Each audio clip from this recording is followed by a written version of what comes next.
is a Cosmic Octave original podcast. Me and Jake running down the street with a handful of comic books, kicking ass and banging chicks and drinking booze No, not and me. smoking Not weed. me. I'm married. Yeah, well, I'm married. Jake. Can't do that. Yeah. Off panel, off topic with Jake and Tyler. What's up, everybody? 10-4 Stum Entertainment. What? I don't know. I think we should have like a really cool like theme song, you know? We do have a cool theme song. What are you talking about? Oh. We have the best theme song in the biz. Well, you know what I think it is? Sorry if I'm popping hard. I don't have my mic covers. Do you want me to get them? I don't know what they are. Those I really like the dramatic. I don't know what they are. The thing is that we start the show basically on the tail end of the really cool theme song. So that's why I was. You don't always hear it. That's why I forgot for a second that we have such a great theme song that you put together, but based off of my genius. But okay, yeah. I'm just playing in your sandbox. What was that weird? It's on the record what that you said it. sound did your mouth make?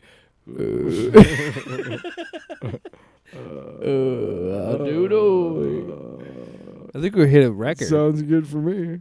We hit a record. But I don't want to say what the record is because I don't want to spoil it. Ooh. I want to see how long we can go. Okay, I know You know exactly what I'm what you're saying. talking about. Yep. Yeah. I can't believe I haven't yet. Yeah. Really? It's kinda, I've already sang. yeah, that's out the window. Vegas Most Vegas weeks- odds had Most it. weeks the Vegas odds are pretty low. Do you know what we should start doing? We should start doing Let's that. see how long should we can start do to that. run like side bets and see how long we can go before we say the F word. Well, wait a Jake said fuck. Swallow your shit. Jake dies on air. It was like I'm sorry. I want to say 2:10, 2 minutes 10 seconds. What was it really? It's pretty fucking good. What was our previous record? I don't know.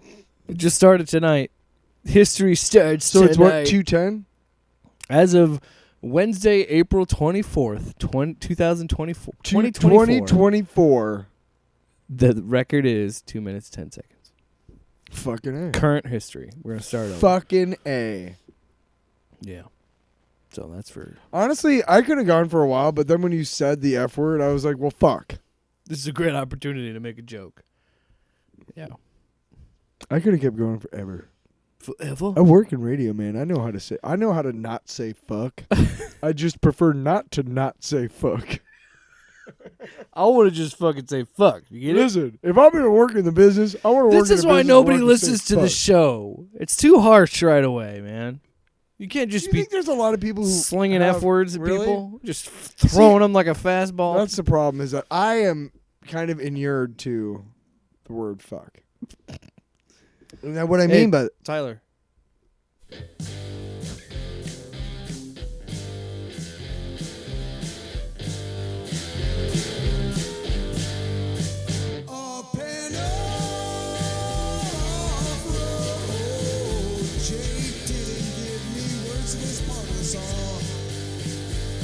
It's true. It's true. I think you got rid of that soundboard. I'd move around. I had a busy weekend, actually. My weekend started on Thursday because I met with some. I met with Luke. Met with some old friends. We call ourselves the Trilogy, the three of us. So there. I don't think I've actually talked about them on the show, but there's this band that's been together a while, but like their first album that like really got momentum and got them any sort of notoriety was like 2009. But the band is Steel Panther, but the whole like shtick of it all is they act like a band from 1987 and portray themselves like a band from 1987. And like, if you're not in on the joke, it can come off really offensive and brash and you know, very 80s raunchy style humor, but understanding that it's done from a parody and satirical lens, it just makes the act that much better. You know what I mean? Yeah, I get you. Because You're just trying to excuse your terrible behavior and go on. No, I've been listening to Steel Panther since their first album, so I've been a fan of them. You told me about them like early on in our friendship. Yeah. And for those who don't know, we hung out at the radio station because we both worked at the same radio station, and then decided to start doing a podcast because we were talking about Predator and shit and whatnot. Yeah. But yeah, I remember one of the first times we hung out, you were like, "Have you ever heard of Steel Panther?" I was like, "No." Yeah. And it's just we used to listen to a lot more music together. They're such an interesting band, and like I said, when I grew up on the music that my parents listened to. So like when my parents stuff that I listened were to. Teenagers and in high school and shit, they were listening to these hair metal bands and listening to this music, and of course they would listen to those stations that played those radio stations. So I grew up with this music.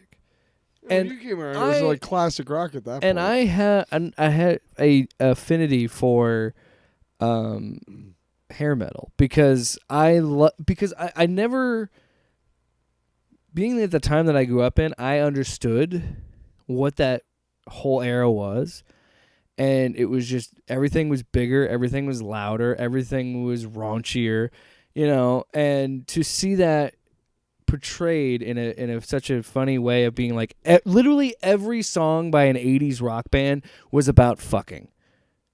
Well, and like perverse, like like cherry pie and like putting fun little names on it and trying to make like innuendos, but you're clearly talking about sex all the time. Pour Some Sugar on Me and Cherry Pie were the 80s versions of the ZZ Top's Tube Steak Boogie. Oh yeah. And what was another one from the 70s? Just name one about fucking. I mean, any AC/DC song ever? I mean, let me put my love into you. Almost every AC/DC song is about sex. Well, I mean, the funny thing is like you listen to ZZ Top from the 70s, and it's like, how the fuck did they get away from this?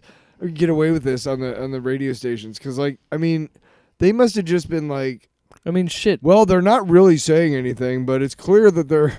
Well, we got to play it, got to play it on our Christian rock station. Panama has a whole section where David Lee Roth is talking about a chick grabbing his dick in the car. Yeah. But that's what I mean. So that's what's so funny about Steel Panther and how they do it in the way that they present it is like, it is just them just flat out saying like shit. And and a lot of their songs are really fucking funny because understanding that era like I do and having an affinity for it, and like a great parody is great parody. I'm going to enjoy it. They had a really fun show. They played a couple deep cuts that I didn't expect. And their song "Just Like Tiger Woods" and their other song "Weenie Ride," which is it's just so fucking funny because it's a power ballad, and it's a power ballad about this dude saying, "I want to butt fuck you," pretty much. Wow. Like, I mean, that's what the song's about. Maybe we should have saved the segment for the last segment. I mean, too raunch? I can cut that out. Oh, I don't care. I'll cut it out. Go ahead. Keep going. It's consensual butt fucking. Right?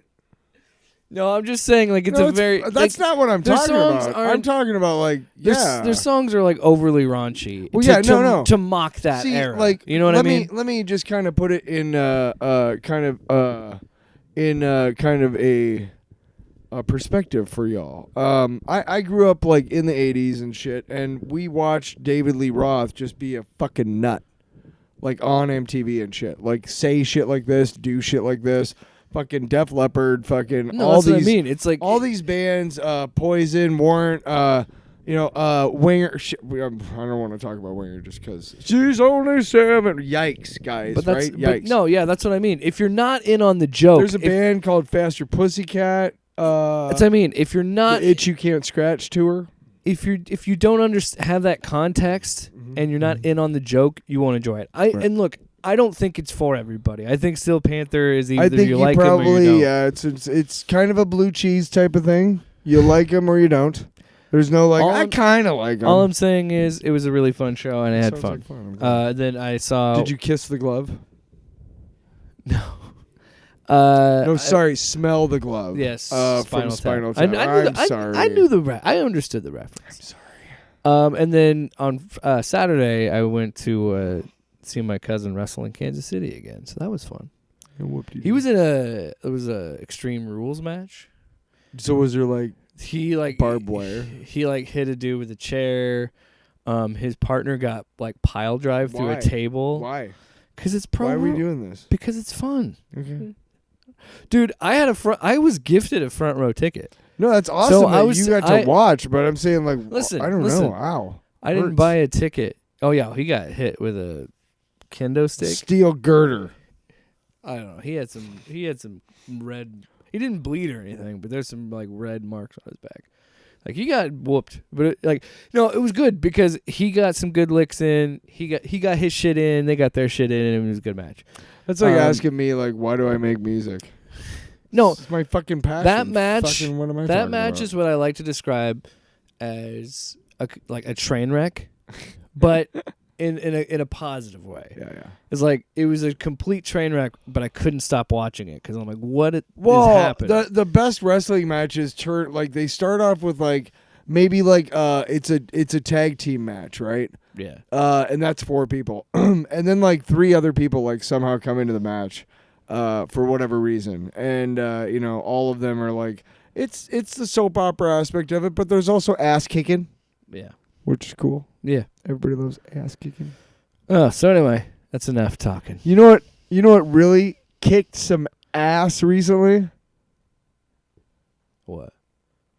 The release of the second trailer for Deadpool and Wolverine, and we are going to do a sort of deep cuts. I mean, I've watched it twice. I have too. Because I wanted to see if there was anything that I missed. I'm sure there's a lot that I missed. I don't want to watch it too much. No, I don't want to ruin spoil it. myself. Yeah. I don't want to, you know what I mean? Because it's right now, so as of right now, good. This movie, Touch and bless. for real. This trailer, I think didn't I respond to you when you sent me the link for the trailer? I was like, I'm so hard. Or no, I think I said I just came about 1,000 times. that was you watching the trailer. You were just fucking in it. You were feeling it. And I was in the car. Okay, so I work at a big box store. So there's a parking lot where people come in and out and park and stuff, and I park fairly close to the front. So there's people coming in and out, and I have my window open, so I'm smoking cigarettes, right? Yeah. And I'm parked right next to the parking caddy, the cart caddy, right? So across from me, about another space of width, is a place where people can park also. Yeah. I'm watching this, and I have my Bluetooth turned on, so I'm just listening to it on my phone, the speaker on my phone, right? Yeah. Which is surprisingly loud, right? And I'm watching it, and as we all know who have seen it, the first 3 minutes, the first 30 seconds, there's a lot of fuck, there's a lot of the word fuck. There's a lot of F-bombs. Yeah.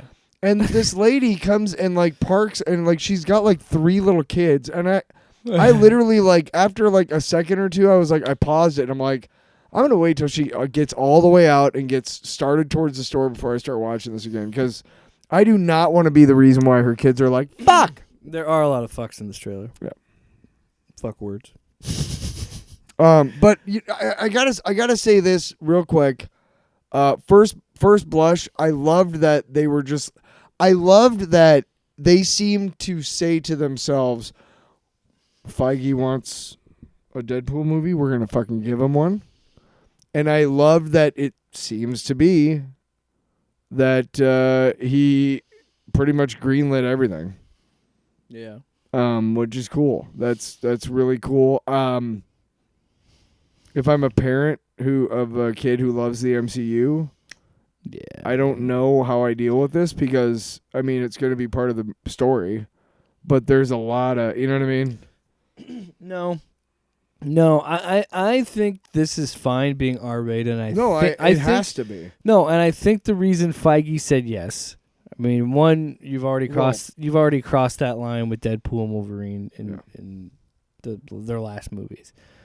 But it's also the fact of you can close this loop, and this is attached to the MCU, but it also isn't, because this Hugh Jackman Wolverine is going to most likely die at the end of this movie, because this for sure would be his last ride, because I don't think he would put his body through this again one more time if he didn't think he could make a really He stabbed himself like so many fucking... He almost castrated himself like once. Because there's shots where he uses like actual knives on his hands or whatever to cut something. I think definitely this is... I don't think we're going to see necessarily... I think they're somehow going to tie all of the X movies, all of them, into this Wolverine. Well, and why not? Because was he not in every single one except for Age of Apocalypse, or was he? No, he was in that. Oh, right. They go and get caught. Yeah, he makes a cameo as Weapon X in that. Yeah, but he's been in every single one, right? Well, the thing is, but even First Class. But I think this is always what it's supposed to be, and I think that this is the Old Man Logan, Death of the Fox multiverse. But also, I read an article that was talking about the Void. There's going to be some sort of incursion that's going to merge. Like, my point is this: I think that they're clearly going towards the Old Man Logan storyline again, which I've seen some criticisms on. I don't necessarily think it's going to be that. I think it's going to be aspects of it, but I don't think it's going to be that. We're never going to get a true adaptation of that. No, but we don't need one. Because we don't need one, and Logan I have my own issue. I have my own issues with that story. Yeah, but me too.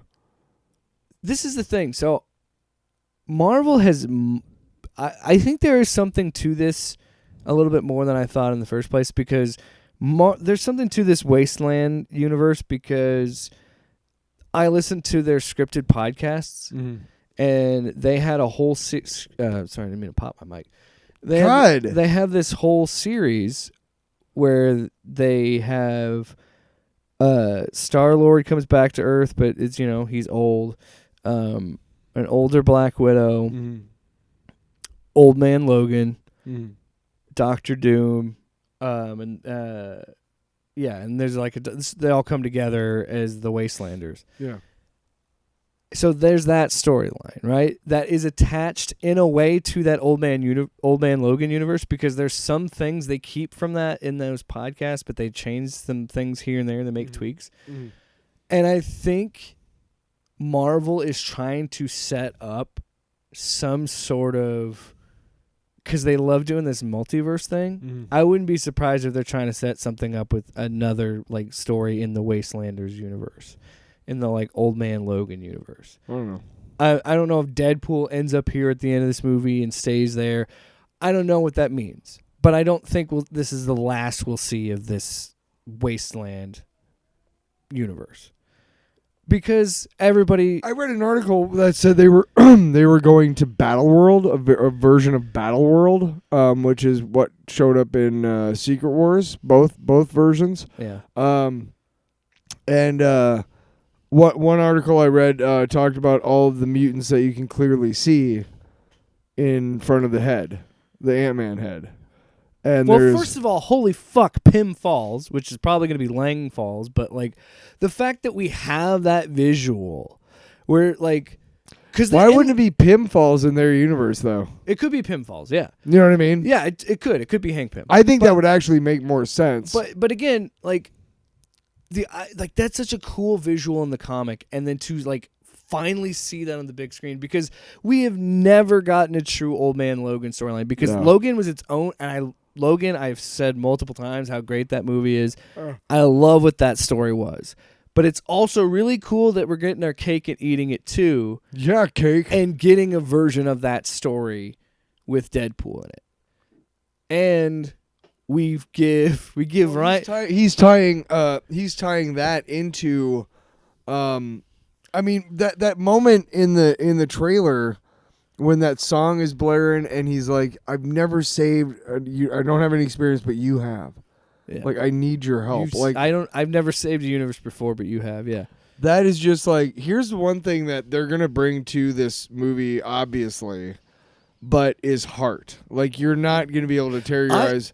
It's a love story. If you and I are very much, there's a lot of us in the world like us who have grown up with these movies, and our lives have been touched in many ways by these movies and these comic books. And the fact that these two guys who have so brilliantly brought these characters together beforehand, who love the characters so much that they're going to give us a brilliant send-off, Jesus, I had to burp. Off mic, of course. No, I fucking heard I'm it, a you pro. asshole. Hey. But I'm excited because I know it's going to be a good movie because, Ryan knows what Ryan, like I know him. Ryan Reynolds knows what he's doing. Hugh Jackman obviously is. Well, this is what I mean. There's going to be a lot of cameos. In a truth, Fun cameos. honest to goodness truth, I would have been perfectly fine with Logan being the last movie for Hugh Jackman. I think it was a perfect send. Me too, but this is getting me But so hard. I mean, It's sorry. kind of Did I say nuts that 7 years now down the line, this kind of story will work, and I think will make a lot of money because it's two recognizable characters in a movie together. That it's such a good story that Hugh Jackman is willing to come back. And they've done enough. And this is going to be a test, too, to see what they can do with the multiverse. Because I think a lot of people, myself and I think you included, are kind of over it until we see a really exciting story done with this multiverse idea. And I think they've done enough work at Marvel to prepare us for something like this. Yes. And I think this is going to make a lot of money. It's got Hugh Jackman. It's got it's going to. I think it's going to do well. I think I'm we've excited. only seen a very small sliver of the movie. Yeah. I don't think that a lot of the scenes we saw, are from I don't know. What am I trying to say? I'm trying to say that we still don't know That first fight as much of the story as we're seeing. We still don't know a lot about it, and that's by design. And even the clues that they gave us, I think, are going to be a little bit red herrings. That first fight's going to be. I want it to be that way. I want it to be that way. I want it to be. Yeah, he's right in the fucking balls. And then he shoots him in the fucking ribs. Yeah. Well, and now we got Cassandra Nova in it. Mm-hmm. Who we thought. Now here's the question: do you think they're going to go with the sister route, or do you think that she's going to be a variant? Like they're going to turn her into a variant. And to me, honestly, it would make sense either way. I think both could work. Absolutely. Because we still don't know the Professor X in this universe. We don't even know which universe we're in. Here's what makes the most sense to me: is that all of these characters existed in multiple variants of this one universe, and at some point, Cassandra Nova or somebody, maybe who's controlling her, destroyed that corner of the multiverse and made what they're in, which is Battle World or whatever. He took aspects of each one of the realities and brought it to one reality. Whoever it is, whoever we're talking about, I don't know. Can't be Kang anymore, I guess. But that's why in the scene we see characters from multiple iterations of the Fox movies. Yeah. We see Azazel, we see Toad, we see Sabretooth, we see Lady Deathstrike. We see... Yeah, holy fuck, Lady Deathstrike? Like, what? X2? Fucking so blown, yeah, I truly think you're right in a sense that they're going to do the Spider-Man No Way Home thing.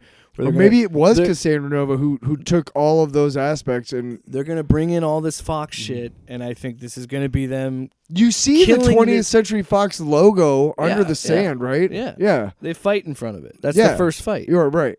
That we know. That could be, who knows. And also, I think we're going to see... Also, everybody Listen, lady. Everybody was mad about the sleeves. The sleeves are gone. Who cares? I'm just saying. And There's by the a way, part by where the he's way, got him. I don't think he's gonna wear the mask at all. But I think the yellow. I would like to at least in one like just flashback scene. Just you know what I mean? Yeah. You know, like a slow motion, like you know what? taking it off or something. Maybe. I'm not married to it. Yeah. Maybe the shot where he's like hunched over and he's got his. Oh my God. We'll get to that. I am We'll get so to- wet right now. We'll get to that. We'll get to that. You fucker. Hold it. Fuckner. Yeah, fucker. You fuckner. Get out of here. Wow. You're so intense about this movie that you're just not able to swear correctly. I was thinking that maybe that shot where he says "Let's fucking go" and he's like hunched over, like maybe they did 2 shots of that. And maybe he's wearing the mask in that shot. Who knows? Or maybe. Oh yeah, dude. By the way, I don't care if he doesn't wear it. Me neither. It's fine. I'm fine without it. I literally think him wearing the yellow is enough. Enough for me. That's all I Dude, need. I just the fact that he's back. Yeah. The yellow is a bonus. Well, oh my God, the shot when the claws come out of the glove. Holy shit. So do you want to go break it down by No, I mean we've been talking. Well, so long the about whiskey it. dick of the claws that happens in Wolverine's over 40 is brilliant. Like all the wordplay is brilliant. Oh yeah, if you want to breathe through a fucking hole in your head. And he just Yeah. that was cool. Like yeah, that's going to be a fun fight. I wonder how many times they're going to fight each other in this movie. Cuz it seems like it'd be twice. With like At least that twice. bar scene feels like it's going to escalate. At least twice. Yeah. So I feel like they're going to fight at least twice. My favorite. I think it's gonna be fun because we're gonna see a Wolverine that I don't think. I think the Wolverine that we're gonna see in this movie is not the one from from Logan. You know what I mean? I think that Logan. No, that's not. They're not touching that at all. I'm saying that like they're going to use him from another part of that multiverse corner, whatever. And because when they show him like, whatever, I don't know what that's in reference to. If that's maybe the Days of Future Past, like I'm telling cover where all the graves are. I don't know. I don't know what those stone things are. I think it's a reference to him killing everyone on V-Day. Which V-Day in that the Wastelanders universe, the Wastelanders continuity, is when Logan he kills all the X-Men. Yes. The Old Man Logan, the Wasteland Mysterio shit, makes it happen. it's all the same. Yeah. He gets tricked and killed all the X-Men. So Yeah. I think it's again referencing that. I think that Maybe. and the giant and the Pym Falls shit, I think is going to not 100%, but it's going to play around in that world a little bit. And again, people will have criticisms of it and be like, yeah, they keep mining this one storyline for Wolverine. It's like, yeah, because Wolverine's kind of a hard character to get right. They've done. Sorry, I keep stumbling. They've done almost every Wolverine miniseries. They did the fucking Frank Miller run. They did the Wolverine origin books was the X-Men Origins of Wolverine pretty much. Like they did their own version of an older Logan. Like they've done everything they can. So like to have him with Deadpool, it's just it's so exciting, and to see those two finally after all these years get to share a screen together in a proper adaptation of the characters is really exciting. Can I make a really bold and it's an announcement that I feel like has been a long time coming from me, and it comes along with an apology of sorts. Throughout our time on this show, I have really, really, really, really, really given it as much as I can to Rob Liefeld. This bit. No, I have. And I kind of play with it, sort of, but I'm kind of serious. And I'm clipping that. That's fine. Yeah. No, but I mean, like, I talk about like. No, I'm not comparing the two, but I talk about like Jack Kirby and I love Jack Kirby's stuff. It's to me, it's he created a lot of things, but he also had kind of a brilliant whatever storytelling. And I don't believe Liefeld was a very brilliant storyteller at all. I think he just had a lot of cool ideas and some art that really fucking jumped out of the page, like except for feet, and which is an old and tired joke kind of, and it's low hanging fruit now because he makes a joke of it. And when they're walking along, it says Liefeld's only feet in the store window, which is cool. Behind them as they're slow walking. I'm big enough to admit that I might be wrong about this. The thing I don't like about Rob Liefeld is how, if he was as tongue in cheek as he wants to come off about, haha, I didn't really do that much, but I did. Yeah. I would like him more, but I think he's winking too much at the crowd about it. Like he's like, I really, he's like, hey, I didn't really do much, but I fucking did. Like, you know what I mean? Does that make sense? I guess I don't know if I'm explaining that well. He's like Roman Reigns. Kind of. I don't know, but I am going to stop shitting all over Rob Liefeld because I mean, again, I've told all the jokes, and he was his art and his creations were a big part of my childhood and my teenage years and whatnot. I'm also gonna go ahead and I'm going to put a moratorium on my shitting all over J.J. Abrams. We're mending fences here on the show, everybody. I think you all know how I feel about the J.J. Abrams stuff. I'm not going to go into that too much. Can I just say, as we segue into our next topic, I love that Marvel is... I really like what they're doing with how they're bringing in the X-Men to the MCU. And how they're, like, weirdly doing this, like... I just feel like with X-Men 97 and this movie, Deadpool and Wolverine, I feel like it's like this closure tour of like giving longtime fans of the X-Men franchises to like get some closure with it. And we're getting into it. X-Men 97 is fucking great. Deadpool and Wolverine looks awesome. It's pretty exciting times. But speaking of X-Men 97. So anyway. Yep. X-Men 97 episode 6 Life Death Part 2. Right? I don't know. Yeah. I don't know, man. It's just such a weird feel to it after that huge episode. Here's my thinking on the episode overall is that I really loved The Adversary as somebody who read that monthly for many, many years, and during that time, The Adversary has been kind of a thing a thorn in the X-Men side for a long time, not just this one thing, but it was because of him that I thought she regained her powers in the comics through him, but at a price or something. I can't remember. I mean, that's kind of what happened in the show. Yeah. In this episode. In a way.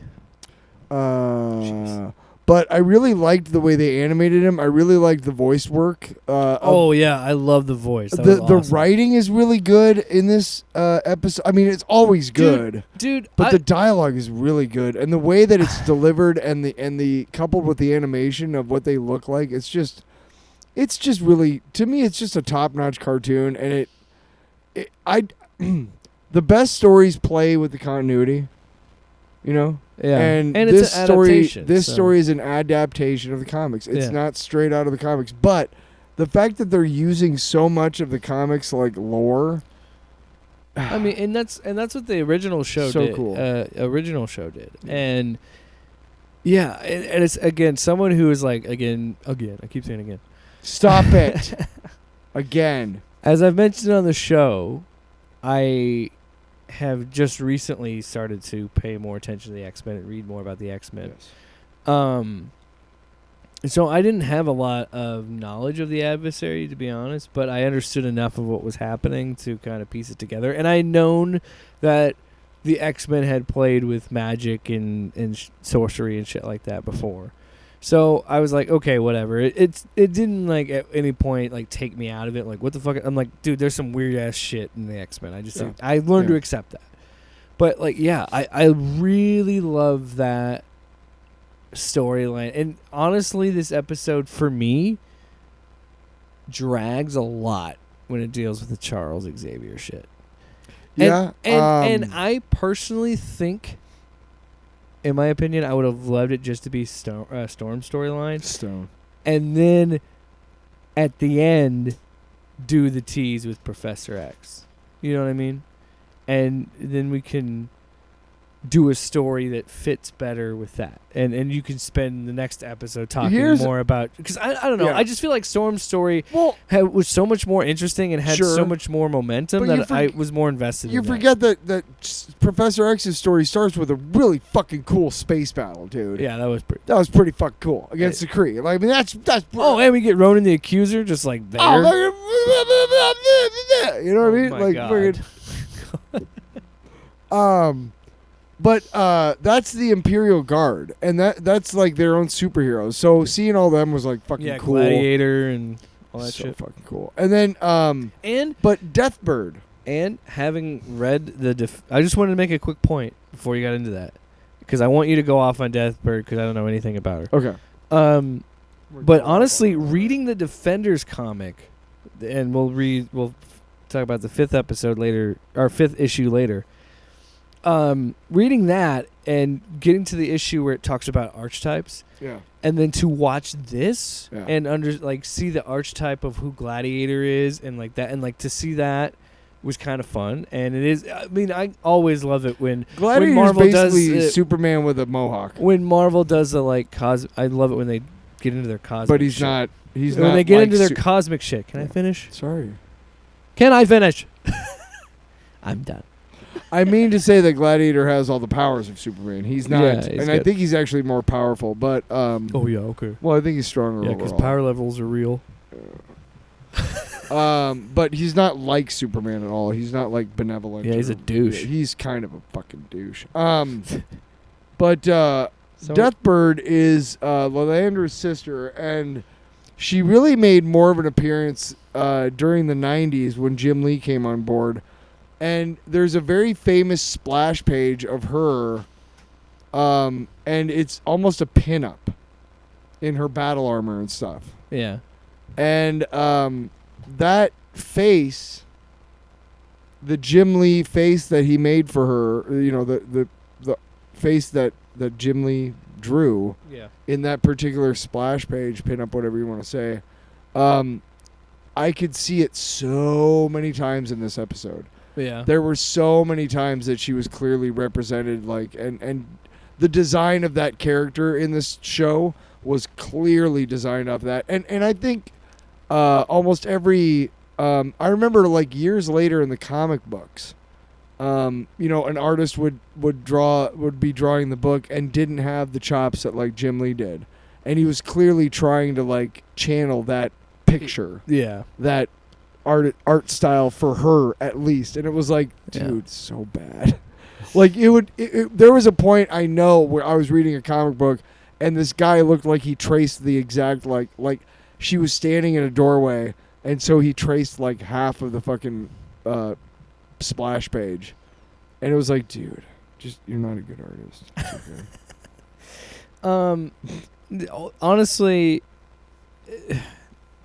But she's a dick. This show continues to really impress me, and again, I said it last week. Like, whatever happened with Bo DeMeo and Marvel, I hope they sort that out, because, like what he was able to do as a showrunner of this show and one of the There's a producers. lot of Like John this show Byrne is just in the design of the Shar, yeah, and the Shi'ar, I guess. that's what's so. This is one thing I love about where we are with Marvel, is where I'm someone who has a good amount of knowledge of Marvel lore, but I know enough to see like, oh wow, we got introduced to the Kree and the Shi'ar and the Skrull, like all of the alien races that we've been introduced to in the Those MCU are basically already. like the three. Those have always been the three big galactic empires.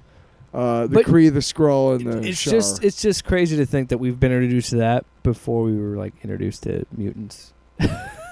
Just because of the whole Fox thing and all that, but they did what they could with what they had, honestly. but pretty well. My big point to make out of that, like, what I've loved what the MCU has done is they've really embraced the more nerdy aspects of the Marvel universe. Oh, they're digging deep, and I fucking love it, dude. Give me some more So deep cuts. so when I Fuck see yeah. so when I see I think I saw Hussar, one of the Imperial Guards. She's like a horse lady, kind of red skin and whips shit. And like in that first fight, where it's like, oh, that's Ronan the Accuser. I've seen that. Oh, he's a Kree. I've seen that hammer before, so I know what the Kree are and all that shit. And I love Drop that. the hammer, Again, the Storm stuff, I just feel was so much more interesting.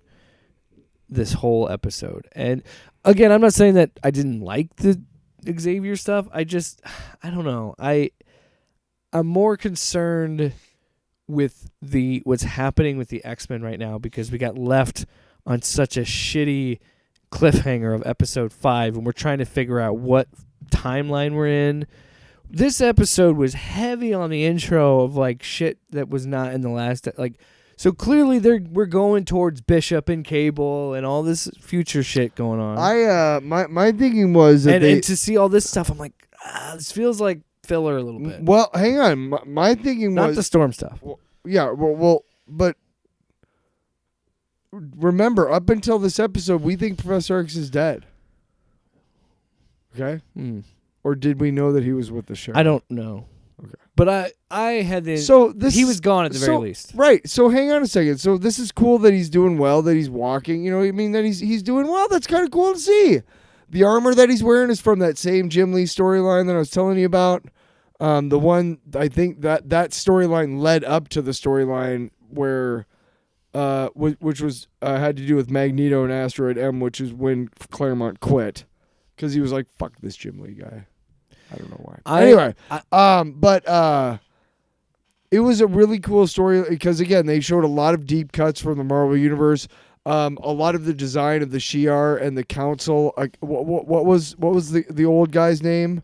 Her Chamberlain, Akiko. I don't remember. Oh man. That's like that guy is a well known in the comics. During the whole original Dark Phoenix saga, which is where we first get introduced to Lilandra, and in that time, actually, Lilandra was trying to get her brother off the throne, and he had possession. They referenced the M-Cran crystal. Yeah. And that's where everything happened that led to the Dark Phoenix saga. Anyway, but just seeing all this stuff and, seeing the designs so closely resembling the artwork of the comics I loved, of John Byrne, his art and everything, that was really cool for me. So even though there was a lot of filler in those points, but dude, we know that fucking, we know now that Professor X is definitely a sub, dude. Well, I mean, come on. Woke! Can we talk about... Are any of the alt-right dipshits going crazy about that? Can I just say that it is a cool moment when he's like, I need to go back to Earth. I need to go back to the X-Men. But, yeah, I guess so. however, it gets undercut because it's fucking hilarious that this woman he's with says, he's like, I gotta go back to Earth. Because he is got all those people in the astral plane. He's trying to teach them about who he is, and he's trying to just say, let's stop fighting, blah, blah, blah. But by doing that, he gets to see all of what happened through his mutant powers of the X. Mutant powers. Will you shut up? Through his mutant powers that we know and love, he's able to see what happened. Speak for yourself. With Genosha. And he's like, I need to go back. And then this woman that he's marrying, she's like, but if you leave, the council will not really like that. They already don't like you. And he's like, I don't give a shit. I got to go see my X-Men.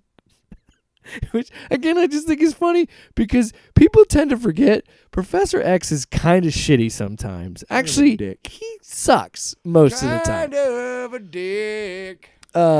So... yeah, that's the big cliffhanger. But I do love that both of those stories do, like Storm's story and Professor X's story. I'm fine with after what happened in episode 5. I'm fine for an episode that is slower. and it's a slow down pace. And I also love that we're heading in the path of like, okay, this is going to be really big because Professor X is coming back and Storm is coming back. And like it's going to be a big deal, and we're building to something big at the end of the season. So this is what is really cool about this episode more than anything is that a lot of times like one great example, or well, no, I couldn't give you a specific example, but sometimes they'll have like an anniversary issue or something, like a big double-sized issue, and the normal artist, who had been working for like 10, 12 issues straight, like does this, big issue and then takes an issue off.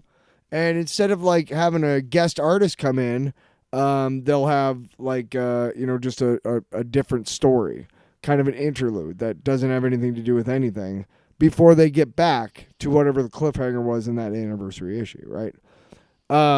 This is like that. This episode is like that. It's one of those side stories that doesn't have anything to do with what we just left. But it gives the reader a chance to breathe for a month.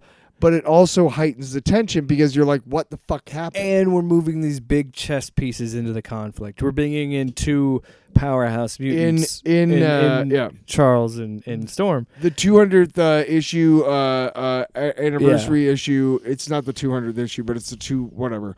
Where it's Magneto's trial. Romita. It's clear that at some point there were a lot of artists helping out, because he had just been doing it for goddamn years at that point. And so the next issue, I think, was Rick Leonardi. And that issue was Storm and Professor X fighting over who got to lead the X-Men. But that was clearly like, hey, the artist needs a month or two off. Yeah. I mean, he's been making this deadline for like years now. And despite the fact that Romita is fucking awesome and can do it, that's what I liked about this episode. It was kind of like you remember what we just left? Well, you're not going to see that. Hold on yet. for a second. Like, fuck you. We've got to pull these characters into the story. And then after you watch it, you were like, okay, I'm glad we had that. It made sense because I was pissed, but now I'm happy. Thanks, dude. You have an ending where both these characters are caught up. They know what's happening, and they are like, I have to go save my people. And that is what is the one, despite all the flaws of these X-Men, and that is what unites all of them, is they want to protect their people, and they want the best for their people. Also, Gambit's dead. And dude, there are so many moments in this series, and I've talked about it on this show, where there are moments where I feel like a kid again. There are moments where I'm reminded of like, just what always appealed to me as a kid, and still appealed to me as an adult. Of like the moment when she finally overcomes the adversary and flies and like has the lightning storm and the clouds, and she shoots out of the she flies out of the volcano, and then you see the new look that she has. It's just so fucking cool. It's retro 70s, which is awesome. And like that's the best costume for me. That or the mohawk with the punk jean jacket vest. That was just a moment of I couldn't help but be excited, because I was like, oh, like she gets to she has that moment with that fight where the adversary talks about what she said to Jean, and like you wish you had the thought of being human, and she's like, it's a great thing to see her get her powers back in that instance of being like, no, I am a mutant and I am proud of who I am. And also she's like Omega level. Dude, yeah, ridiculous. And they're really. I can't wait for you to read the Sinister, Sins of Sinister storyline, dude. But Storm has always been, well, she was just like Cyclops. She was criminally underutilized in those X-Men movies, and I think a lot of people have misconceptions because, like in the comics, she's always been fucking. She's awesome. always been one of like two. And her and Cyclops and maybe Wolverine are like three. Nightcrawler's led before, but those are the three characters that almost always are the leader of the X-Men, at least when I was reading it. It was almost always Cyclops or Storm or sometimes Wolverine. Once in a while, they're the most popular for sure. So they've always been one of those. Well, they've three. just been better at. Yeah. I don't know. I'm talking about them like they're real people. Well, those three people are, they're characters. Anyway, they can do whatever you want. It's personal preference. Again, continues to be a great show, and even in a slower episode, it still continues to shine, and it's still slower, yes, but I mean the tension and everything, like with the adversary stuff. I love that. It was such a whole gnarly, part where, like, spooky the design. The fucking head was just turning around like while it was crawling up. Yeah, and it was just like, wow, that's really really cool. And then it was just, I liked it a lot. I was a big fan. And then of course, at the very end, they both sets of sidebar stories end with the main characters of those sidebar stories going, shit, we got to get back to the real shit. Shit, we got to get back to the shit. So we'll see what happens there. There wasn't a after credits shit, was there?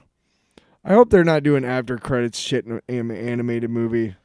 Well, or it was show. It was. What was at the end of the episode? Just it was Storm, I thought. Yeah. Saying, oh my god. Yeah. Yeah. All right, time for some comic books, Tyler. Yeah. Let's fucking do it, that's bro. me slipping it out of this slip. Yeah. Oh my god! Just In came my out. greasy palms. Greasy palms are here to stay. How long? Not everything's a song, Tyler. Yeah, it is. You bastard. We are talking about Defenders number 5 by Al Ewing. Excuse me. Javier Rodriguez. I am terrible at names. Javier Rodriguez. This is the 5th issue. This is the final issue of this miniseries. Of course, we talked about this leads to another miniseries, or maybe it is a series. I don't know if it's a full-fledged thing, monthly. But anyway, the Defenders and Defenders Beyond are both miniseries. I don't believe that's Marvel needs to be stopped.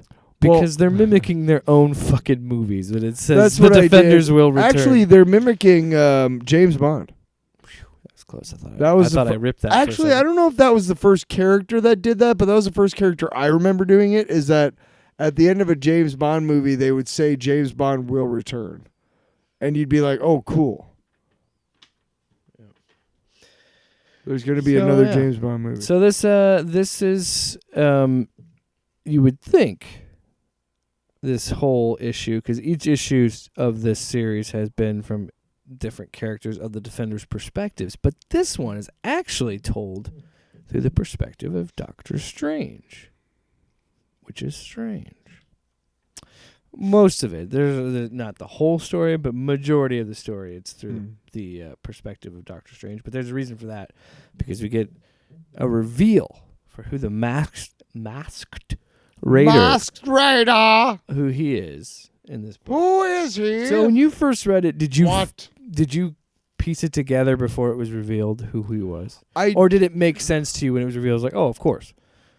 I'm trying to remember what it was like when I first, because when I started rereading it again for me and you, I figured it out around like the 3rd issue, or I remembered because it had been a long time. So I think it came out in 2021. Or early 2022? Yeah, 2021, because then it says that the new series is summer of 2022. So, I mean, that's when it ended. So, I mean, we're talking like March 22. Okay. Is where it ends. We're talking so like late 2021 is when it started. Late 21, 22. So, I literally hadn't gotten them out since then. So, it did take me like till the 3rd issue to realize. But the first time I read through it, like when it was monthly, I just remember being so caught up in all the other stuff. I thought the Masked Raider would be somebody from the Marvel Universe. That was like, oh my God, that's like, not like the Punisher, like somebody who does use a gun, but somebody, somebody who, oh my God, it's Rorschach. Oh wait, that's DC. Somebody who would actually be like, wow, that's cool that he was wearing a mask and carrying a gun. Like, I don't know, Hawkeye or something. I don't know. Captain America. I don't know. Those are obviously not my guesses. But I thought it was going to be something along those lines. I didn't really think reading it, and I'm sure that by at least the second to last issue that I'd figure out that it was who it was. Yeah, I mean, when the reveal happened, I'm not saying I predicted it, but I definitely was not surprised by it. I was like, oh, of course. And I loved it. I loved it because I was like, oh, this makes so much sense. And then, like, for me, a lot of it was like, it's really tragic, actually. Well, yes and no. I mean, weirdly, like, lets you sympathize from with him. From a certain perspective, and I don't know why, but Carlo Zoda is an evil asshole. Yeah. And kind of what... Have we said it? No, we haven't even gotten to it. Like we haven't said who he is yet? No. Okay. Well, I don't want to say what I'm saying until we get to the reveal. Yeah, we can just get to it. I mean, at this point, we're on the 5th issue. Oh, can we talk about the art here? Yeah. So yeah, we get the impression. We get fuck it. We'll go to that first, and then I'll talk about the art. So the reveal is that the Masked Raider is actually... Wait, I don't want to get to it yet. Why? Dude, I don't want to break down. What do you want? Okay, go ahead. What are we doing? Well, there's a battle towards the end where they're trying to fight Carlo Zoda. Yes, they're back. Because he's taken all the power from the what is it called? The Anti-All. No, but he's taking the power from Lifebringer that thing. 1. Yeah, Lifebringer 1. And they're trying to reach him to tell him this, and he's like, "No, fuck that." And it's fighting against the Anti-All. The Anti-All, yeah. So we're basically it's is versus is not. It's everything versus nothing. Okay. If nothing wins, then there's never going to be any of these stories, all this stuff. And they're trying to tell Zoda this. And he's like, fuck you. I'm just going to tear your asses apart. And finally the Masked Raider says, well, it's up to me. And he walks right through the protective aura that Zoda has around himself, that none of the other defenders have been able to get through. And he pulls out his gun and he points it at his head and he says, hey, if you don't fucking stop, this is, you have a chance to escape and walk away. He tells him. They get into a big fight, and Zoda wins because the Mask of Eternity gives the wearer an equal chance, but doesn't allow them to win. It doesn't mean they're going to necessarily win. So Zoda wins and shoots the Masked Raider. And he's like, you told me I could have escaped? You stupid fucking douche. And he pulls off the mask. So what he says is... It says, Strange is right. It's not that simple, is it, Carlo? You can still walk away. Yeah. And then he gets the gun away from the Masked Raider. And the Masked Raider says, just remember, you could have escaped. Yes. You could have escaped. And then the next shot. And blam. The panel just a bang. And he takes the mask. Zoda takes the mask off and realizes it's him. But what does he say? He says... As a escaped what? My victory? After all you're warring on my enclave, you're dead, Raider. I'm alive. And as a bonus, I finally get to see who's under that mask. And he's shocked by it. But yeah. But it's fucking him, dude. It's him. And his punishment is he has to constantly... He's stuck in this time loop forever, for eternity. He has to constantly fight himself and kill himself. Over and over and over again. You ever seen what was that movie with Jackman and Bale? Nolan. The Prestige? Yeah. Okay, one of the biggest, spoiler alert if you haven't seen it, but one of the biggest questions that is raised by the movie is by Hugh Jackman's character, who actually figures out a way, unlike Bale, who used his twin. He actually figured out a way to end one life and start a new one, right? And he always said he was always, the thing that scared him the most was he going to, because he could never tell until it happened whether he was going to be transported or he was going to be cloned. Remember? Yeah. So he could never tell if he himself was the original. Was going to wake up or was going to, drown and the clone was going to take over. Or if he was going to jump up there and watch the clone drown. You know what I mean? Like, any given moment, this, right? How fucking crazy is So Zoda takes the mask and puts down the Eternity mask and enlarges himself to fight the Anti-All to save Lifebringer 1. Mm. And what do the defenders again, do? the art, dude. The art. Like earlier when he said he's been fighting this his whole life or something. Yeah. And you see the panels that are side by side, and they meet in the middle at the current point of view, and then you show him getting old and turning into a skeleton on one side, and then him being a kid on the other. It's crazy. And then just seeing him enlarged to fight the Anti-All, how it perfectly lines up. It's the so motion of it. There's Kurt Frank Klaus Janson is an inker who's just been around forever and ever and ever in the comics, and he has a certain style the way his line work is, and that particular when the Raider expands like that, it reminds me so much of Klaus Janson's work. And for those of you who might not know who I'm talking about, you definitely do, because he is the anchor on Dark Knight Returns. You remember that name? Yeah. Frank Miller, Klaus Janson, Lynn Varley. Yeah. You know what I'm talking about. All right, buddy. All right, way to read the credits. So eventually the Defenders help turn into a rainbow. Turn into like this rainbow Just kidding. thing and like watercolor the Lifebringer 1 to give him power to fight the Anti-All, because Strange is getting his powers back. Everybody's getting their powers back. Yep. And then, Carlo Zoda, he did say before he fights the Anti-All, it always had to end this way. So he said, and still caught in the middle of their war, Carlo Zoda, the man who doomed and saved us all. He could have let go of the dragon. He could have dodged the sword. He could have escaped. But then as he told me, it always had to be this way. And then, light. And Zoda, the villain, actually becomes the hero. Which is in a weird way. And then they're all like, hey, woohoo. When they go back to their own time, though, that page, to see, so you get the Lifebringer 1, this big gold god statue looking thing, and then you just see the whiteness, and then as they're drifting back to it's their like times, that. It's like that music video by Aha. Yeah. It's really cool. And that's something I love about the writing and the art and how they work so well together, and how Ewing writes and how it's plotted, of like how it's the motion of just Doctor Strange taking his shoes off, and just every aspect of this book. Taking his clothes off.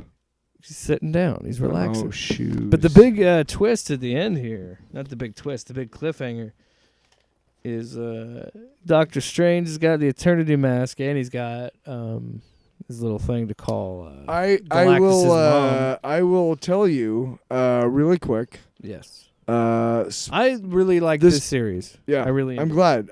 It was one of my favorites of that year. It was one of the reasons why I kept reading comics, because I would go into because you see the ads and stuff, but I wouldn't pay too much attention to them too much, because most of the ads in the Marvel books were for like Spider-Man shit, and I don't give a shit about Spider-Man books, not as much. I like books like this more. There's too many shitty Spider-Man books. But I would walk into the comic book store, and like, here's like Defenders #1, and you're like, what the hell is this? Oh, this is cool, right? And I like books like that. So I'm glad you really like that. But this doesn't spoil anything. But Defenders Beyond? But by the time Defenders Beyond starts, Doctor Strange is dead. Well, shit. It doesn't spoil anything, because I'm sure they're gonna find a way to bring him back or some shit. Why don't you go fuck yourself? Maybe. Whoa. Maybe not. Where is it? Where is it? Maybe. Maybe not. Maybe fuck yourself. Okay. You made your point, Tyler. All right, Tyler, it's time to talk about Punisher number 5. To talk about Punisher Jason Aaron. number 5. Louise. Is it Louise? Jesus. Jesus Saiz. Paul Azakita. and Dave Stewart. Yeah, give it up to Dave. Give it up to Dave Stewart because he's the colorist. I like how I went radio. Give it up to Dave. Give it up to Dave Stewart winning the tickets to Stone Temple Pilots for being the fifth caller. On KRNA, the buzz. Coralville's biggest rock. The buzz. That was a bad burp. Coralville's Biggest. You want rock and roll in the metropolis of Coralville, Iowa? You gotta stop this bit. You gotta fucking Because stop. it's gonna say hard Fucking rock for stop your it. hard cock.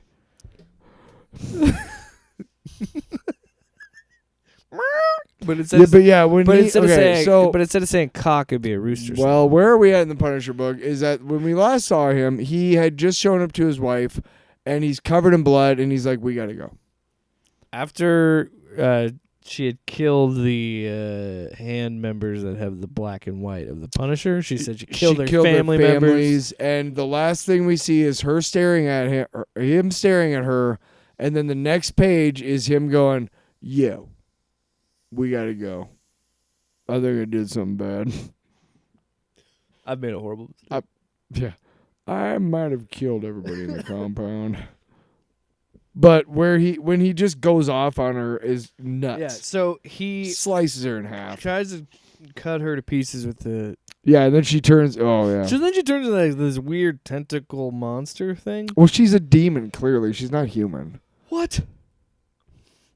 Big. Yeah, but fucking- we've never seen her like in this form before. not. Yeah. And we don't even necessarily see her face either, because he slashes her and then she like transform, but she's still kind of hooded, and there's like all these weird like claws and tentacles, and he keeps like chopping her, but she doesn't bleed either. It's red blood. It's like this black bile. So yeah, clearly she's She's not some human. sort of super, like a demon or whatever. And it's actually pretty cool. Again, the color of the art is so good in this. And then he goes to grab Maria, and this is a thing where like when he goes into the woods, this is what I love so much about Jason Aaron's storytelling, is how it's subtle in a way of like it doesn't. It's written broadly enough to bring in a big audience, but it's also written in a way that's like you can draw the conclusions, because she's saying, "I can't see you anymore, Frank. This feels like, I know this feeling has felt like in the park when we all," and in that moment you're starting to understand like, the spell's wearing off. She's dying again. And that's like, and then that's that aha moment of this issue of like, the priestess was never going to let him leave. She was never going to let him steal. Has made the proverbial deal with the devil, and now he's realizing the priestess gave him a monkey paw, and he made a wish without caring about what the consequences were going to be. Yep. You'll get your wish, but it comes with a price. Yep. What is his price? Now if he wants her, he has to stay there. And now He has to finish- now he has to probably do whatever she wants now if he wants to keep his wife alive. But again, I love the choice to tell us from the priestess perspective. Mm-hmm. All of it. Just some of the, only in fear of your heart can you hold fast when come roiling the seas of doubt. Trust in fear and murder, for these shall abide forever within the world of man. Murder shall make you free. Like, it's just you are reading the mind of a fanatic, and it's kind of nuts. And you, again, I've said it this whole entire time. It really makes you think about this and makes you think about what you're reading. Yeah. And while this book is entertaining and gory and violent, you also have to look back and think of like, who are we idolizing here? Yeah. Slay your doubts with the same fervor in which you slay your fellow man, and a place shall be prepared for you in the great red kingdom of the beast. But allow doubts to feed and grow fat. Allow your fear to become misguided, and one day the beast may see fit to remind you in his way that he is the beast and you are meat. It's pretty fucking crazy. Yeah. Pretty fucking crazy. But so then we go to the flashback and we get his story, his backstory with Stedman Sternberger. and he's getting bullied, and Frank comes in and saves him and beats him up. And then we kind of get beats more up the kids who are bullying him. You yeah. made it sound like he beats. He beats up everybody. He saved him, and then he beat him saved up. Sternberger and beat up the bad guys. I just want to. All right. Okay. Yeah. Hold on one second. So we kind of get more of that story, and then we find out that Sternberger was like, I want to help you because you're not showing up to class, you're showing up drunk, and I want to help you like channel that aggression. So he convinces him to try out for hockey, and Frank is essentially a goon. He just beats up dudes. And that's where we get the first time he sees Maria, because he splatters blood.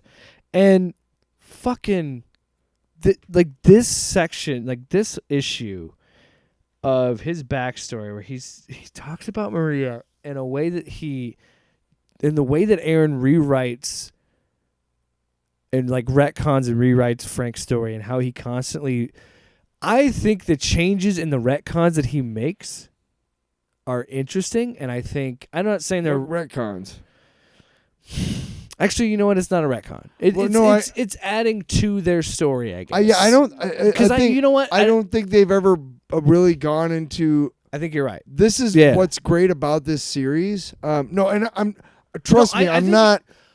not saying, hey man, no, you don't know. No, I'm not saying that at all. I'm just saying, for the most part, we don't know that much about Maria at all, because she is the catalyst that makes him the Punisher. That's all we know about. That's all.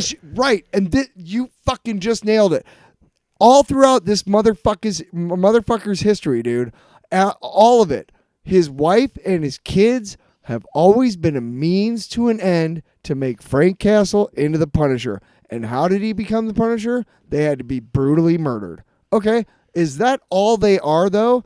And to be honest, I think Jason Aaron took the whole thing with all those asshole cops using his Punisher symbol. Oh my God, the ending to this. Woo! We'll get to it. And the fact that Maria is literally never been anything but a name. Yeah. I don't even know if they know the kid's name. Yeah. You know what I mean? Yeah, as I was saying it, I was starting to think of, like, we don't series see much. is fleshing her out. Yes. And it is almost a Me Too for a movement for Maria Castle. And I think, you know what I think? It's her story. I know people are going to be like, what the fuck? No. I think, and I know what you're talking about, because I know, I don't think she's abused, but I have never kinda. read this series, but I know like the big plot points. I don't know everything. You're starting to figure it out. You're starting to see the signs. I knew that Ares was in it, and I knew like the second half Maria plays a much bigger role in the story. I knew that. But when this was coming out, and there were a lot of dudes who said that Jason Aaron ruined the character and Marvel ruined the character. Sure. Of course. Because of I wondered why. Because for the most part, I'd heard nothing but good things about this book. And so now I'm starting to piece I'm like, oh yeah, because Maria takes a bigger role, so it's fucking woke or some stupid shit like that. Anyway. But what was so interesting to me, and you're right, maybe it isn't a retcon because I don't know much about Maria, right? But to use that as a mechanic to this story, but how it works of like Maria Elizabeth Falciano was a dutiful student at St. Teresa's Academy of the Sacred Heart who never been in trouble a day of her life, who prayed every night before bed. And there's the blood splatter of the other guy on the glass at the hockey game. And it's the next panel is Frank. It says there was something about her, something Frank would never admit, not even to himself. She reminded him of someone. And it shows the brutally beaten woman from the previous issue. I'm like, fucking Christ. As I'm like, this whole extended flashback sequence in this issue, I was constantly just being like, what the fuck? Because I've never love seen the art in the flashback. Yeah, I mean, yeah. And we have never seen someone break down Frank this much. Yes. We have not, like you just said. Where I thought never heard of Stedman. I thought it's your first instinct is, is this like a young Microchip? Well, my thought, you know who Microchip is? Yeah, okay. Yeah. And like all of this, again, works where I thought this is probably a retcon. We were like, wait a minute, is it? And it's like, oh yeah, I guess we don't know that much because all most people know about Frank is he served in the military. He came back. He was a cop. He retired. You know, you could argue how that works. His family gets killed by the mob. He becomes the Punisher. That's pretty much it. So now to like see like this story about Sternberger, and then to find out, was he a cop? I don't know if he was a cop. it depends on the. Yeah. Some of them I don't he is. know Some of that them he isn't. I don't remember. Yeah, it doesn't matter. But anyway, But Maria, Sternberger wants to help Frank again, so he thinks Maria will also help Frank. where's the big page where he's playing hockey and he looks like a demon? You know what I'm talking about? Yeah. It's the one before that, I think. No, it's because Oh yeah. yeah. But he says there's a fire inside you, and it's a flashback to the last episode too. Did you see that? But there's just like Sternberger says he says I lied. Pretty much is what the story says. Is like he goes up and says, "Oh, Frank likes you," because he saw how Maria was looking at him. And then he started writing fake letters from Frank to Maria, and that's what kind of brought them together. It's very heavily implied too that Maria believes that he is so tortured and whatever that he can only express himself in written words. Yeah. So she doesn't even care if it's him or not. Yeah. Because when they get together, he doesn't talk to her. She might talk to him, They make out. It's all lust. But she might talk to him, and he might be like, but whatever. On, the written word that he likes having her around, but he's not in love with her. And this is a way for us to see that there were consequences of this union, and that it wasn't even really that special. No, not really, because Frank didn't really give a shit, and Maria was unaware that Frank was just nothing. Murder. Yeah, was just a psychotic fucking. She didn't get to see who he kind truly of became. good-looking teenage dude. I don't know, but you know what I mean. They're both duped. So yeah, Frank starts spending more time. But they both bought into the lie. Yeah, Frank starts spending more time with Maria, and then I fucking this makes me laugh about comic books, and it reminds me of TV where it's like we get to this caption. So Sternberger's going to hang out with his other friends. Maria would always remember it was the happiest time of their life together. Frank would only remember what happened next. Then you flip the page, 2-fucking-page ad. I was like, for X-Men shit, Judgment Day, which I never read. So then we get past the ad, and we just see a flattened car with blood. What happened when he allowed himself to become distracted? The car was stolen, found wrecked in the woods of Jersey, and just one person still inside. We get a closer shot of the car, right? It just zooms in each panel. At each panel, and then we finally get the reveal that it was Sternberger. Just read the whole page, dude. That's a lot. I can read it. No, I want. Well, no, I can. I got it. Right. He hadn't been driving. He hadn't been drinking, despite the beer cans littering the scene. Whoever else had been in the car had left him there after the wreck, left him hanging there to bleed out. The autopsy would estimate that it had taken at least 4 hours. The first few hours, Stedman Sternberger had screamed until his throat was raw and useless, but no one heard. So in the end, he went quietly. He died meek, like a lamb at the altar. Fucking brutal.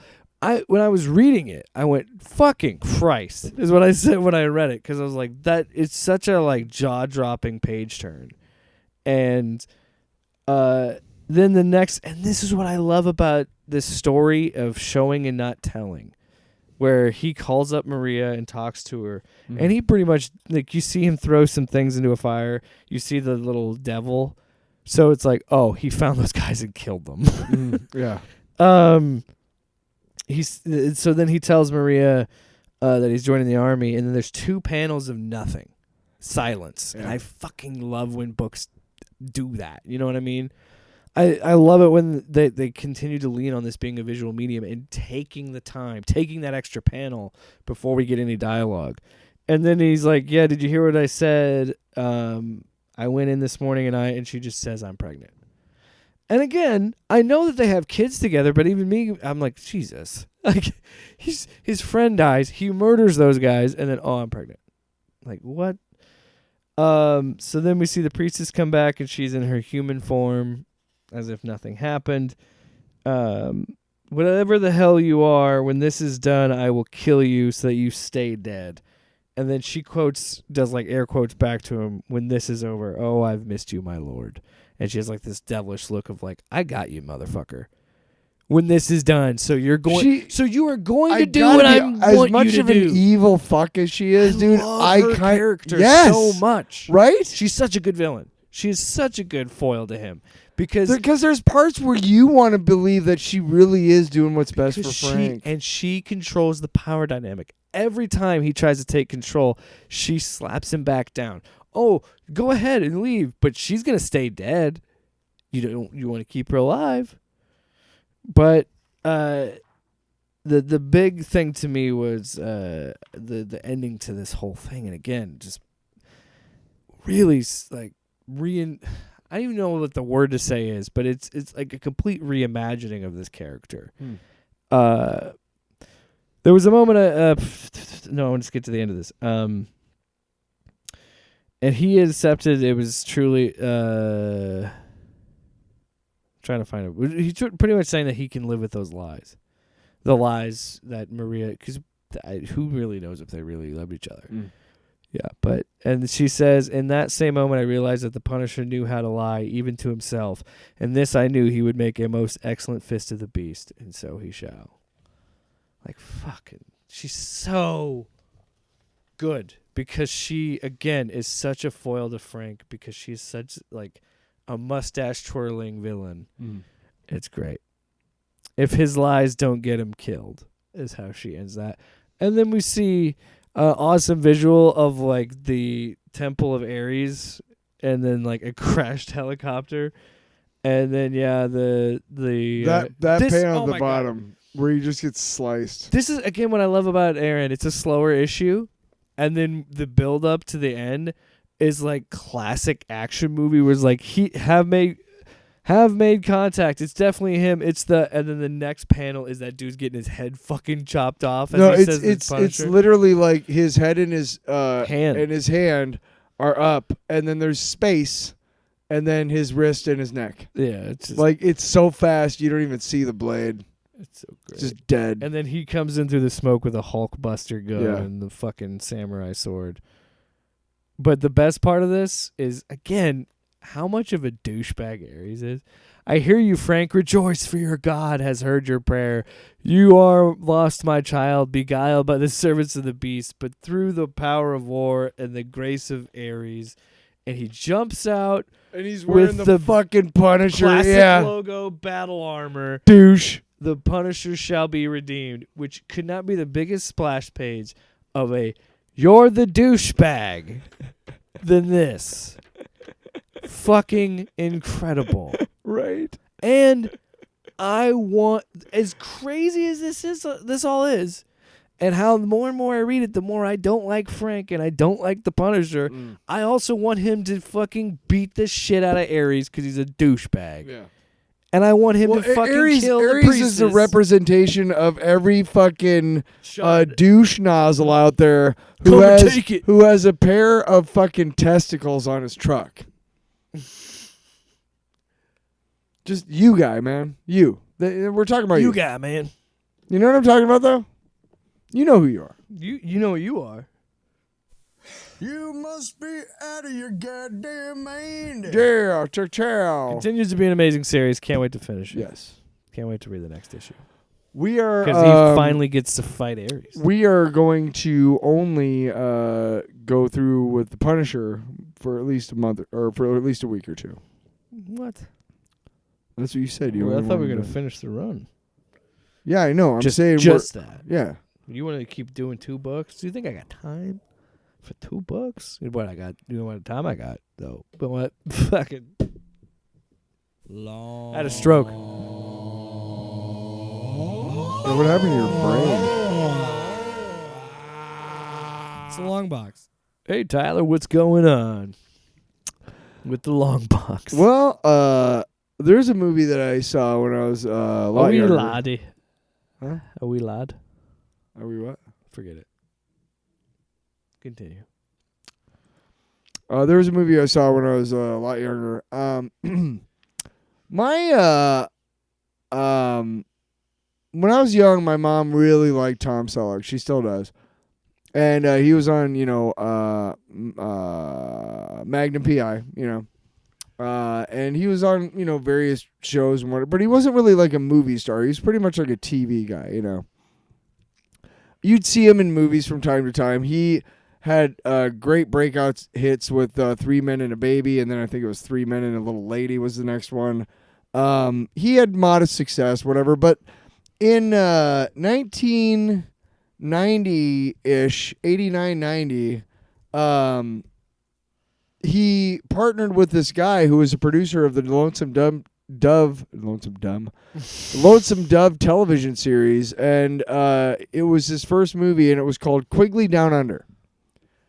And I am a fan of this movie for a couple reasons. I like Tom Selleck. It's a departure for him. Didn't you already do this? I've never done this one. I feel like you have. No. No, I'm thinking of something else. Quigley Down Under, anyway. Sorry. Tom Selleck. Quigley Down Under. Quigley?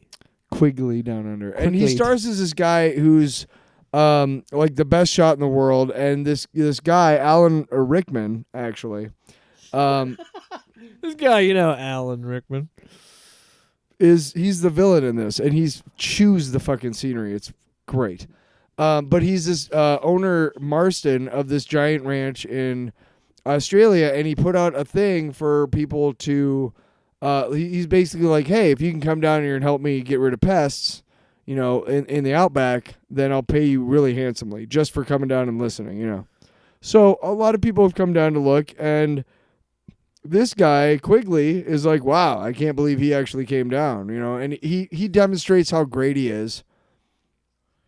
And he's like, cool, you'll be shooting dingoes and whatever, and you'll be shooting dingoes, that's all you'll be shooting pests, right? You'll be shooting them dingoes, yeah. So he goes and they're having dinner that night, and he starts talking, and he starts realizing that Marston wants him to actually not just shoot like dogs, like wild dogs and stuff. He wants him to like go out and actively hunt Aboriginal people who are trying to live their lives, but they're on his land. Oof. So basically, you see Marston, it's kind of a back and forth, and then Marston says like, well, yeah, and they show Quigley, and he's like, and the next shot is Marston coming through his own window, and they end up catching him, and they take him, and Laura San Giacomo is this lady named Carla, I think, Clara. Crazy Clara, but she was in Just Shoot Me, and that's one of my favorite shows ever, and I am such a crush on this girl, on this actress, but so I wanted to see it because of that too, but she and him, they both get taken out of the outback and left for dead, and like he ends up like finding his way back. Don't want to spoil too much, but it's basically a revenge story after that. Of him trying to get back at this guy, and he's got nothing really. He's got his like really expensive rifle, but again, it's kind of a departure for Tom Selleck. He hasn't, his southern accent is okay. I'm not sure where he's from originally. He's from our dreams. Fucking A, man. Fucking A. Fucking A. But yeah, he's still. I mean, he's Tom Selleck, dude. He's cool as shit, and he's very, very sexy. So, are you done? Almost. Again, quit edging me. Just blow the load. No, but again, one of the best parts of this movie, if you're a fan of Alan Rickman, obviously Hans Gruber from Die Hard, but he's been in a ton of other shit, right? If you're a fan of Alan Rickman, what are you laughing? Hans Gruber. Hello, is this Hans Gruber? So if you're a fan of The fact that you keep trying. if you're a fan of I know it's Hans. If you're a fan of what? If I took German for a bunch of years, you fuck. Jesus, let me finish the goddamn movie review. If you're a fan, maybe turn your microphone down or something while you're having it. No, actually, I think I'd like the audience to hear you losing your mind. If you're a fan of Alan Rickman, and he does have a decent filmography, but this is a movie you might not have heard of, and he's in prime like Gruber mode. You know what I mean? Like, what's your fucking what? Hans Gruber. Yeah. The great job he does as the villain in Die Hard, right? He does he's prime like asshole. Chewing the scenery. He is, dude. He's really, really good in this. If nothing else, it's a pretty good Western set in Australia, but it also shut the fuck up, you son of a bitch. You fucking What gave that away? Down Under?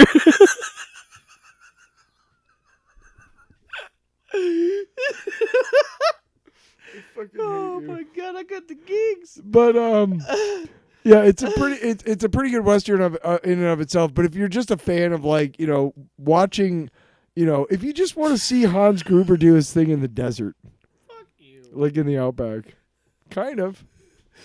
Listen, I want you to find Quigley and bring him here immediately. I'm sorry, did you say quickly or Quigley? Which one? Thanks for just stepping all over my fucking Gruber imitation. You just suck. Schieß den Fenster. What? Shoot the glass. So my long box is a little weird. I want to talk about Fallout New Vegas, but I don't want to talk about it how I normally would. Oh my god. Tyler was over at my place recently, and we, talking about the show and all the stuff that we talked about in the last episode. I was like, "Have you ever actually seen what gameplay looks like?" And he said, "No." So this was my excuse to play the game in front of him. So I booted up New Vegas. I booted up Fallout 3 a little bit, but I was kind of in a weird spot. Well, New Vegas wouldn't fucking boot up for a little while. So then I was like, whatever well, I reason. wanted to show you New Vegas because I was at a different point of that game. And so I did it, and then I began to kind of tell him about my character. And it was just funny seeing him not know what that, like the fact that I pulled up a thing, I'm like, oh, wait, I'm not wearing the NCR armor. Are they going to be mad at me? And he's like, well, what does that mean? Well, with the different factions, you have to wear disguises and stuff if they hate you or whatever. Because if you're vilified, they'll shoot you on sight and whatnot. And it was just funny because I told him the story, because my character that I'm playing right now has this is pretty fucking good. low intelligence. So, well, and another funny thing too is I forgot to mention that when I was playing it, a dialogue option came up, and it was a speech check. And Tyler was like, well, what is that? Because it said speech 18, and I needed 75 to convince this person. And I said, Can you help me do stuff? well, it's funny because this character I designed as a character that I never really played through with. So, it's more of a melee build. It's a woman. It's low intelligence. And I made that low intelligence decision before I made it be a woman. I know some people made jokes that I'm like, they're like, oh, of course you make the woman character low intelligence. And I'm like, that's not what I was doing. No, that's not what you were doing. No, I just never done the low intelligence. You wanted to play. make a character who was really a character I'd never ever done before. a big dumb dude, a big dumb person. A big dumb, yeah. Just happened to be a woman. I told you when I was playing it, Big and stupid. because my speech is so low and my intelligence is so low, I'm just a blunt object. That is what this character is. And it's just so funny because I didn't tell you about this, but there was one time I had a quest where I had two people fighting in this town, and there was multiple ways to resolve it, but I didn't have high enough speech. I didn't have enough money. So he's like, I didn't have the money and I didn't have the speech. So he's like, well, maybe you should reconsider our deal. And I'm sitting there playing, and out loud I go, I've reconsidered, and I punched the guy's head off. But when we were showing it to you, I was showing him like all the different things you people people you can interact We with. picked up this dude named Arcade. Arcade, who For no reason, I she punched him in the face. oh yeah, he got in my face. Like, he wouldn't move, so I just punched him. And the whole I swear, like, this dude kept nagging me about a health pack. Like, he just, the whole time, I'm moving around, because you were laughing, because The way he kept saying it. I had the subtitles The way on. he kept saying it. So it would still pop up even if I didn't see him on the screen. Like, if he was, like, behind me or something. Yeah, he was like, hey, if you ever get a chance, I could really use a doctor's pack or a stim pack. I'm like, no, fuck you, Arcade. But here's the thing. I chose to do this certain choice because you can only do it. It was so funny. You can only do it with low intelligence characters. I knew that he had unique dialogue, right? So this is when I showed you. I was like, here's how the dialogue system works. If it were just me and my last character that I played through with, I had really high speech. So this was an easy speech check. It's lower. Oh, and then you also asked me about the speech checks. If this playthrough has been harder, it is, because being a dumb, blunt object, you don't get a lot of speech options, and you got to fight your way out of situations a lot of the time. But so I got him, but to get Arcade, if you have low enough intelligence, he will join you because he feels obligated to like protect you because you're such an idiot. You just jack him in the fucking face. Because break his nose. So I told him with the low intelligence option, I was like, you should go hang out with me and do stuff. Can you help me do stuff? Yeah, and he's like, don't be stupid. Just don't hurt people. And I already knew what I was going to do, and I didn't get to show you because my son showed up, and I was like, I don't know if this is going to get too violent to have the kid around. Yeah, I don't really want to be yeah, playing New Vegas with my 2-year-old Well, present. we tried to do the arc. What is it? Well, so I was trying to restore power to Helios 1, and there's 3 options. You can repower the strip, or there's a couple options. You can repower just the New Vegas strip. You can power the strip and the NCR base, or you can just power the NCR, or you can arm Archimedes 2, which is a big-ass weapon. And if you arm Archimedes 2, you'll kill everybody at that base, but you'll have this really powerful weapon. And the NCR won't have... Why does it kill everybody at the base? Because it's a gun that, utilizes the sun in a way, and it just, uses this big, giant beam that just hits shit. And I'm like, I'm going to use that at the Battle for Hoover Dam at the end of the game. But I'm like, I'm going to do it because if you do that with a low intelligence option, it's fucking hilarious. Because you're like, what are you doing, you idiot? You just doomed us all. And you're just like... Oh, I'm sorry. I don't know what you mean. Just push this button. But that's what I love so much about the Fallout games, because you were fucking laughing your ass off. But I'm like, that's the thing. There's this game has such a funny sense of humor, and it's what I think the show nails about it. But there were just moments when I kept fucking up and stepping on the booby traps, and you just laughing your ass off because I'm like, oh shit, god damn it, because I was like, fuck shit, because I got shot at. I stepped on a bear trap. There was another trip wire. We got to a point where we'd armed everything, and we had to go into this room. But you had just gotten shot at. Was there? I had to blow up the turret. Well, the security system's all fucked, so I had to blow up the turrets. Right, but we didn't know if there were humans also in that building that you had to kill, so I didn't and want my son had son just to come be home. present. It's a big screen TV. And it's a gory video game. Is there a chance you can play it and he won't notice? Sure. Maybe, but I don't want to risk it. Why bother? I don't want to give him nightmares. We can turn on Bluey or whatever. Yeah. No, Spider-Man. I'm just glad that you got to experience, because I feel like so many people trying to ask me why do you like it so much? It's really hard to kind of put into you kind of have to experience it. I've never been I played a couple of there have to be certain aspects in play if I'm going to play an RPG video game. And this is there's just so much involved in it, I guess. That's why I've never really gotten into gaming that much, even though these types of games would interest me and would, they would keep my attention and wow, this seems cool. And I think The fact is that I would have to devote a lot of my life to this, and I don't think feel like what doing would that. excite. I already do. The reason I keep coming back to New Vegas is because there's so many different ways to play it, Yeah. and so many character builds you could go with, and like that's why I was excited to make a character I'd never done before, and I might start doing that if I start playing. I did play a little bit of Fallout 3 recently because again the show has been.